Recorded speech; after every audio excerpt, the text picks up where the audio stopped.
David. Hello, how are you? Est-ce que vous pouvez me parler de votre album? Well, this is the New York Lovebirds' big debut album. It's called New York is Forever.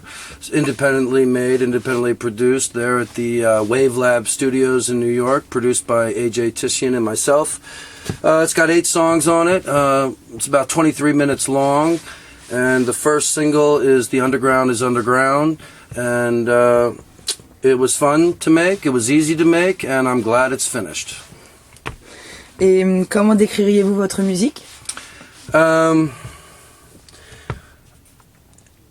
would call the New York Lovebirds music, it's blues-based American music. We call it rock and soul music.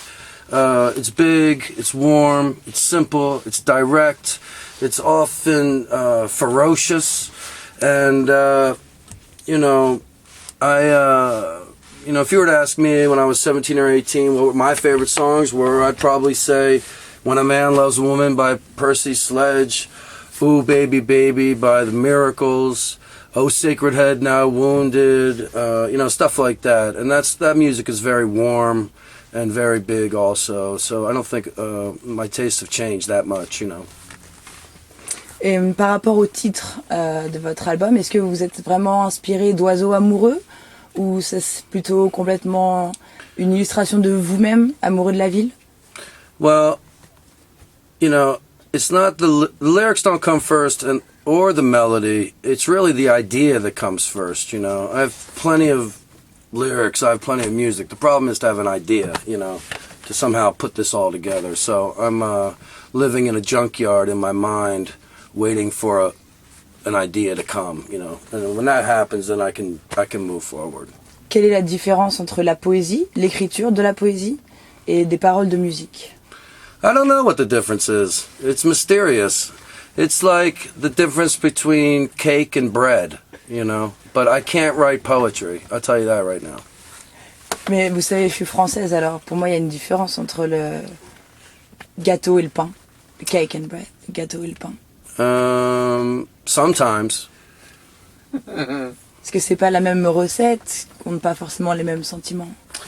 Well, I feel like my songs are like a mashup of Ecclesiastes and the New York Post with a little sprinkle of Howard Stern, maybe. It's like it's a joke. There's a lot of jokes in my songs. I think all the songs on the album have jokes. I think it's a funny, nitty-gritty album,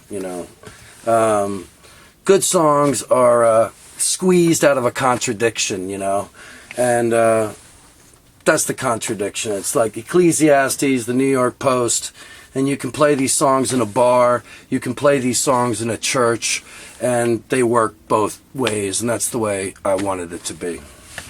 Ça a l'air plutôt amusant, c'est plutôt parfait même. Donc vous pouvez toucher des publics complètement différents, avec des paroles qui sont diverses et variées pour tout le monde. Well, when I say rock and soul, the band is rocking, and but the soul part, I think there's conviction in my vocals. But working with Gina Fletcher, the background singer, she is a top-notch musician. She sat there and did 3-part harmony, just one after the other, and she was a joy to work with. Very, very creative person, very musical person, and her instrument is her voice, and we were very lucky to have her on the album. Et est-ce que vous pensez que votre réaction quand vous l'aurez enfin dans les mains? I have never been to France. I've never been to France. I haven't. Donc vous le savez I know pas. where it is, though. Yeah, merci. It's across from England, right? Nous sommes vos voisins. Yeah. Well, it's like the first. I kind of based the album on David Bowie's Hunky Dory. I thought that was a great album because you sort of are hanging out with David Bowie, and there's some songs that are really produced and some songs that are not so produced. But I feel like listening to that album, I'm like hanging out with David Bowie. It's just a little bit of the weird things, big poppy things. So I feel like this album is a little bit like that, in that there's a lot of different kinds of songs, and you do get this sense of a place and a time, you know. I could have called this album How I Spent My 30s in Williamsburg. You know, I could have called this album Sexy Dreamer, but I didn't, you know. So New York is forever, you know. Combien de cheveux vous êtes-vous arraché en écrivant ces musiques?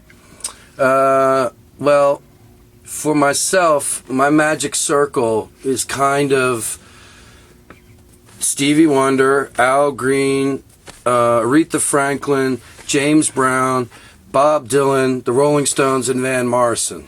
Like, that's my magic circle. So when I'm writing a song, it's got to be, well, if you're sitting in front of Van Morrison, is this going to work? Because if it's not going to work, then I can't, you know, what am I doing? So I think of those people. Of course, I love all kinds of music. The older, the better. But those are the kind of people where it's kind of like where I'm coming from, you know. I like all those people. Those people have never lied to me, you know. They've always encouraged me. You know? Yeah. Vous leur appartenez en quelque sorte, faites partie du jeu maintenant. I hardly played on the album, you know. I didn't even play on my own album, you know. I wasn't a good enough musician, you know. I got mostly jazz musicians. We got Rich Crescenti from Bugs in the Dark on drums. Of course, Rockin' Rob Stoner on bass. Josh Doherty on guitar. He's with the Josh Doherty Trio. Evan Mizunik on piano. He used to be in this thing called he used to be an orchestra here in New York. I forget what it was called. And, of course, Gina Fletcher on vocals. So they're all very aggressive musicians.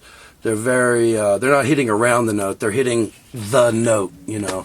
And I wanted very aggressive, very confident playing for these songs. And it was great working with all these people. They did it first take. They could do it a different way if you asked them.